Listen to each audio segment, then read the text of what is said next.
আচ্ছা, একটা সত্যি কথা বলুন তো, শেষ কবে আপনি আয়নার সামনে দাঁড়িয়ে নিজের চোখে চোখ রেখে বলেছিলেন আমি পারব? নাকি প্রতিবার ব্যর্থ হওয়ার পর মনে হয়েছে সব শেষ, মনে হয়েছে এই পৃথিবীটা আপনার জন্য নয়? বিশ্বাস করুন, আপনি একা নন। আমাদের সবার জীবনে এমন একটা রাত আসে যখন মনে হয় সকাল আর কোনো দিন হবে না, মনে হয় হেরে যাওয়াটাই হয়তো আমার ভাগ্য। কিন্তু আজ আমি আপনাকে এমন একজনের গল্প বলবো যে হেরে গিয়েও হার মানেনি। এই গল্পটা শোনার পর আপনি হয়তো আপনার জীবনের সবচেয়ে বড় সমস্যাটার দিকে তাকিয়েও একটু মুচকি হাসবেন, কারণ পড়ে যাওয়া মানে শেষ হয়ে যাওয়া নয়। একটা সময় ছিল যখন একটা ছেলে, ধরা যাক তার নাম অয়ন, খুব সাধারণ একটা স্বপ্ন দেখত। খুব আহামরি কিছু না, সে শুধু নিজের পায়ে দাঁড়াতে চেয়েছিল।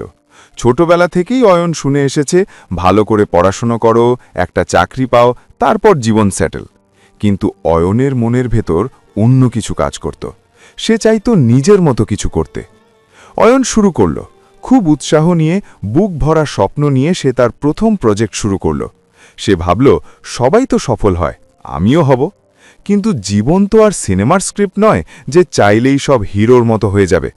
অয়ন প্রথমবার ব্যর্থ হল, খুব বাজেভাবে ব্যর্থ হল। তার জমানো টাকা শেষ হয়ে গেল, বন্ধু-বান্ধব যারা পাশে ছিল তারা একে একে সরে যেতে শুরু করল। তখন অয়নের মনে হল, হয়তো আমি ভুল পথে হাঁটছি। সে ভাবল, ছেড়ে দিই। কিন্তু ওই যে একটা জেদ, সে আবার চেষ্টা করল, এবার আরও একটু সাবধান হয়ে। সে দিন রাত এক করে খাটতে লাগল। ইউটিউবে আমরা অনেক সময় দেখি কিভাবে দ্রুত সফল হওয়া যায় বা সাফল্যের গোপন সূত্র, এমন সব ভিডিও। অয়নও সেসব দেখত আর ভাবত হয়তো কোনো শর্টকাট আছে, কিন্তু বাস্তবে কোনো শর্টকাট নেই।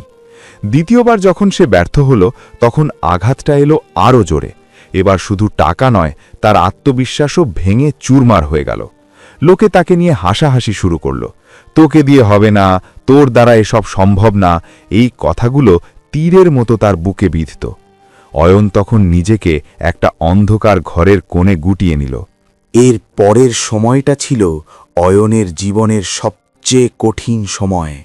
দিন গড়িয়ে রাত হতো, আবার রাত গড়িয়ে দিন। ক্যালেন্ডারের পাতা উল্টে যেত, ঋতু বদলাতো, কিন্তু অয়নের ভাগ্য বদলাতো না। সে জানালার পাশে বসে আকাশ দেখত আর ভাবত, ঈশ্বর কি তার দিকে তাকাচ্ছেন না? এই সময়টা ভিডিওতে হয়তো এক পলকে দেখিয়ে দেওয়া যায়, কিন্তু বাস্তবে এই অপেক্ষাটা ছিল পাহাড়ের মতো ভারী।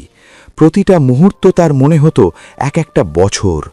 সে খাতা কলম নিয়ে বসত, আবার হতাশ হয়ে ছুঁড়ে ফেলে দিত। কখনো কখনো সে সারা দিন না খেয়ে বসে থাকত, শুধু ভাবত, কোথায় ভুল হচ্ছে আমার? কিন্তু এই দীর্ঘ ক্লান্তিকর সময়ের মধ্যেই একটা অদ্ভুত পরিবর্তন ঘটছিল। মাটির নিচে যেমন বীজ অনেক দিন চুপচাপ থাকে, তারপর হঠাৎ একদিন চারাগাছ হয়ে মাটি ফুঁড়ে বের হয়, অয়নের ভেতরেও ঠিক তেমনটাই হচ্ছিল। সে বুঝতে পারছিল না, কিন্তু তার এই যে কষ্ট, এই যে অপেক্ষা, এটাই তাকে ভেতর থেকে ইস্পাতের মতো শক্ত করে তুলছিল।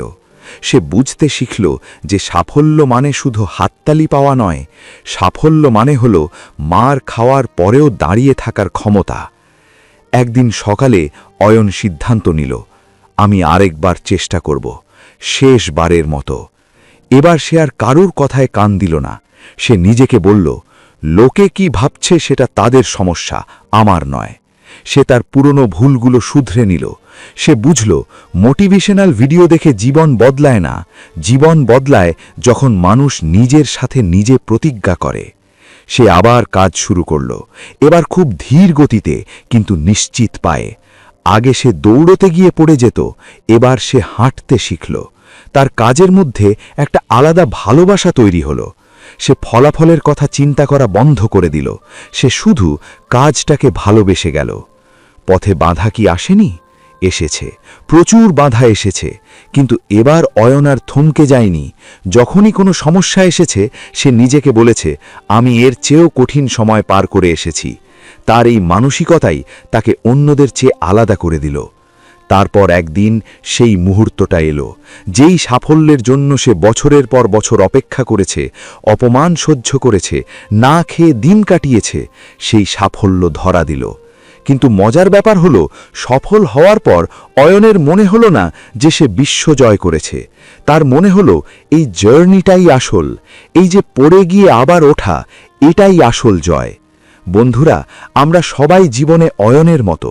আমরা ভাবি একবার পড়ে গেছি মানে সব শেষ, কিন্তু এই গল্পটা আমাদের একটা কথাই শেখায়, তুমি যতবার পড়বে তার চেয়ে একবার বেশি তোমাকে উঠে দাঁড়াতে হবে। যদি 100 বার পড়ো তবে 101 বার উঠে দাঁড়াও। গণিতটা খুব সহজ, যতক্ষণ তুমি উঠে দাঁড়াচ্ছ ততক্ষণ তুমি হারোনি।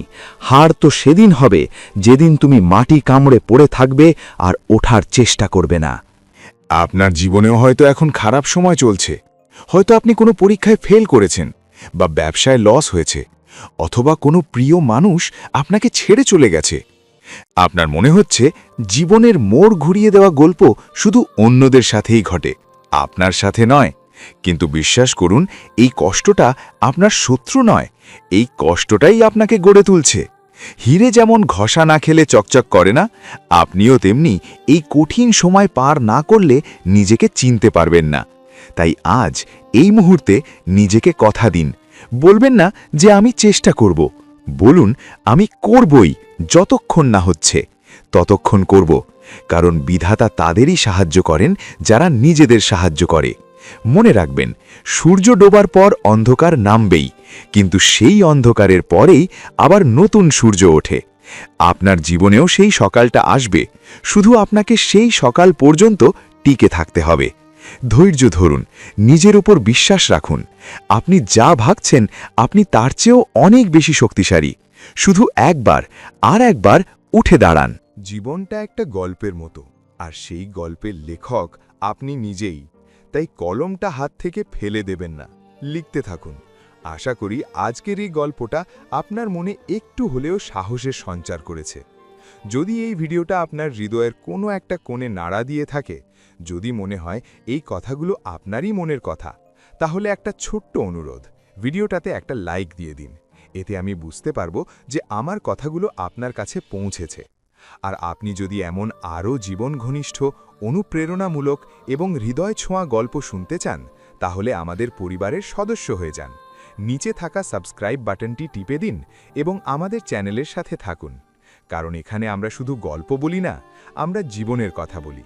ভালো থাকবেন, আর মনে রাখবেন, পড়ে যাওয়াতে লজ্জা নেই, লজ্জা শুধু পড়ে থাকাতে।